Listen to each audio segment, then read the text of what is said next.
Hello बच्चों, तो कैसे हो आप लोग सभी। आई होप आप लोग अच्छे होंगे और अपनी पढ़ाई को अच्छे से कर रहे होंगे। तो देखिए, आज के इस वीडियो लेक्चर में हम लोग क्या सीखने वाले हैं कि प्रतिस्थापन विधि क्या है और प्रतिस्थापन विधि से कैसे किसी समीकरण का मान निकाला जाता है उसके बारे में सीखने वाले हैं। ठीक है, तो देखिए सबसे पहला टर्म क्या है कि प्रतिस्थापन विधि। ठीक है, यानी प्रतिस्थापन विधि क्या है। ठीक है, तो देखिए प्रतिस्थापन विधि क्या है कि किसी दो समीकरणों में एक समीकरण से एक चर का मान निकालकर दूसरे समीकरण में रखकर समीकरणों को हल करने की विधि को ही प्रतिस्थापन विधि कहा जाता है। ठीक है, देखो प्रतिस्थापन विधि क्या है कि किसी दो समीकरण में से एक समीकरण का मान निकालकर, यानी एक समीकरण से एक वेरिएबल का मान निकाल करके दूसरे समीकरण में रखकर दूसरे वेरिएबल का मान निकालना ही क्या कहलाता है, प्रतिस्थापन विधि कहलाता है। ठीक है, जैसे देखो यहाँ पे मैंने दो समीकरण लिया। ठीक है, जो पहला समीकरण क्या है कि x प्लस वाई बराबर 4 है। ठीक है, ये पहला समीकरण है। ठीक है,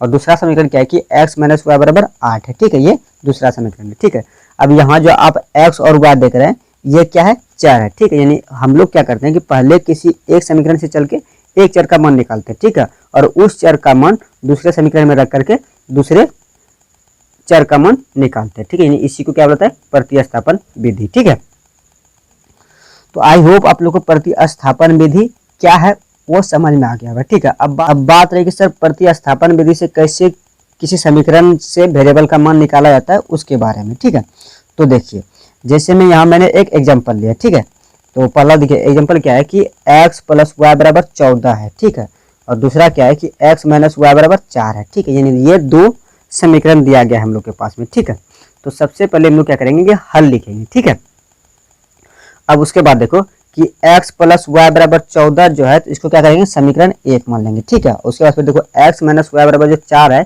इसको क्या करेंगे, समीकरण 2 मान लेंगे। ठीक है, आप देखो इन दोनों में से किसी एक को भी समीकरण 1 और 2 मान सकते हैं। ठीक है, यानी आप चाहे तो इसको भी समीकरण 1 मान सकते हैं और इसको भी समीकरण 2 मान सकते हैं, वो आप पर डिपेंड करेगा आप किसको मानना चाहेंगे। ठीक है, लेकिन यहाँ मैंने ऊपर में जो था उसको समीकरण 1 मान लिए और जो नीचे था उसको समीकरण 2 मान लिए। ठीक है, अब उसके बाद फिर क्या करना है कि किसी इन दो समीकरण में से किसी एक समीकरण से चल के एक वेरिएबल का सबसे पहले हम लोग को मान निकालना है। ठीक है, तो देखो सबसे पहले हम लोग क्या करेंगे कि समीकरण 2 से चलेंगे। ठीक है, आप चाहे तो समीकरण 1 से भी चल सकते हैं, लेकिन यहाँ मैं समीकरण 2 से इसीलिए चल रहा हूँ कि समीकरण 2 माइनस में। ठीक है, और जब बराबर के उधर ले जाएंगे माइनस वाला टर्म तो प्लस में जाएगा, इसीलिए मैं समीकरण 2 से चल रहा हूँ। ठीक है, तो हम लोग क्या लिखेंगे, समीकरण 2 से। ठीक है, तो समीकरण 2 हम लोगों के पास में क्या है कि x माइनस वाई बराबर 4। ठीक है, ये चीज समीकरण 2 हम लोगों के पास में है। ठीक है, अब यहाँ थोड़ा ध्यान से देखो कि ये y वाला टर्म जो है ना माइनस में। ठीक है, तो ये और लेफ्ट साइड में जब इसको बराबर के राइट साइड में ले जाएंगे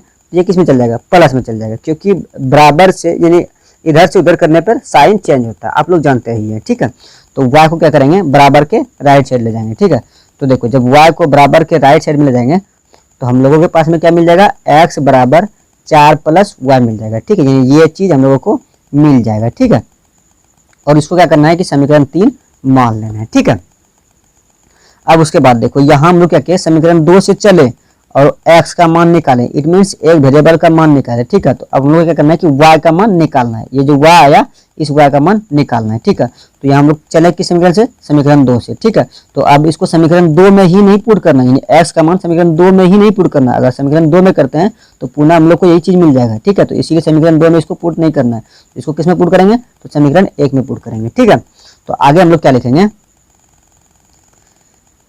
कि समीकरण 1 में x का मान रखने पर। ठीक है, तो समीकरण 1 हम लोग के पास में क्या है, तो यहाँ देखो समीकरण 1 हम लोग के पास में क्या है, x प्लस वाई बराबर 14। ठीक है, ये समीकरण 1 हम लोगों के पास में है। ठीक है, तो इसी में क्या करना है कि ये x बराबर जो है ना 4 प्लस वाई का मान उसमें रखना है। ठीक है, तो देखिए समीकरण 1 हम लोग के पास में क्या था, x प्लस वाई बराबर 14। ठीक है, अब देखो x के प्लेस पे कितना रखना है, यानी 4 प्लस वाई, यानी ये चीज को x के प्लेस पे रखना है। ठीक है, तो चलिए फिर हम लोग उसको x के प्लेस पे रख देते हैं। तो देखो x के प्लेस पे कितना रख देंगे, 4 प्लस वाई। ठीक है, और ये y को एज इट लिख देंगे। ठीक है, और बराबर के इधर 14 है तो 14 को भी एज इट लिख देंगे। ठीक है, अब यहाँ देखो यहाँ भी y यहाँ भी y। ठीक है, यानी 1 y प्लस 1 y, तो कितना हो जाएगा, 2 y हो जाएगा, ठीक है। और प्लस का 4 इधर है तो इधर प्लस का 4 एजिट रहने दिए, ठीक है। और बराबर के इधर देखो 14 है तो इधर 14 को भी एजिट रहने दिए, ठीक है। अब यहाँ देखो, अब देखो ये जो 4 जो है ना बराबर के लेफ्ट साइड में प्लस में, जब बराबर को इसको राइट साइड में ले जाएंगे ना किस में चला जाएगा, माइनस में, ठीक है।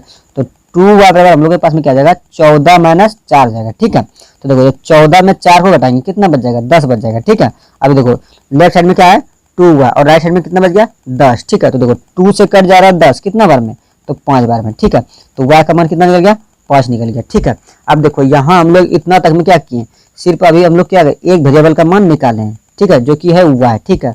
तो अब इस y का मान ये जो निकाले हैं समीकरण 3 यानी x बराबर 4 प्लस y, उसमें पुट करके x का मान निकालेंगे, ठीक है।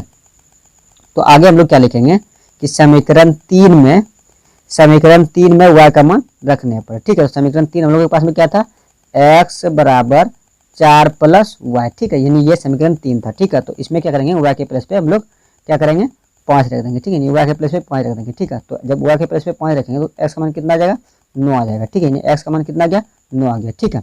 तो देखो x का मान कितना आया 9, ठीक है। और y का मान कितना था, y का मान हम लोग कितना निकालने 5, ठीक है। तो यही x का मान कितना आ गया 9, यानी x का मान 9 आ गया और y का मान 5 आ गया, ठीक है। तो यही आप लोग का आंसर हो गया, ठीक है। और इससे ही प्रतिस्थापन विधि से समीकरण को सॉल्व किया जाता है, ठीक है। तो चलो, क्या ये आप लोगों को ये चीज़ समझ में आया? तो अगर समझ में आया तो कमेंट करो, और नहीं भी आया तो भी कमेंट करो, क्योंकि अगर नहीं आएगा तो मैं दोबारा आप लोगों को समझाने का प्रयास करूंगा, ठीक है, और भी लाइव आकर के, ठीक है। इसीलिए आप कमेंट जरूर कीजिएगा, ठीक है।